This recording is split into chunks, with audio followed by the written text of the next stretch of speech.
কক্সবাজার টেকসই উন্নয়নের উপকার, কক্সবাজারের মাটি ও মানুষের প্রাণ জননেতা জনাব সালাউদ্দিন আহমেদ দুপুর 2টার সময় ঢাকা জিয়া আন্তর্জাতিক বিমানবন্দরে অবতরণ করেছেন। আমরা কক্সবাজারে যারা আছি, খুদে ছাত্রদল কর্মীরা যারা আছি, নবীন ছাত্রদল কর্মী যারা আছি, আমরা একটা বিজয় মিছিল, শুভেচ্ছা মিছিল বের করেছি। আমাদের জননন্দিত জননেতা, বাংলাদেশ জাতীয়তাবাদী দল বিএনপির সম্মানিত স্থায়ী কমিটির সদস্য এবং সাবেক মন্ত্রী জননেতা জনাব সালাউদ্দিন আহমেদ দীর্ঘ 9 বছর পর গুম হওয়ার পর তিনি দীর্ঘ 9 বছর যাবৎ ভারতের শিলংয়ে নির্বাসিত ছিলেন এবং তিনি আজ দুপুর 2টার সময় জিয়া আন্তর্জাতিক বিমানবন্দরে ওনার ঐতিহাসিক স্বদেশ প্রত্যাবর্তন হয়।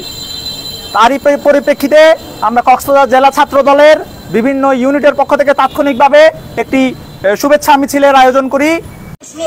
বাংলাদেশে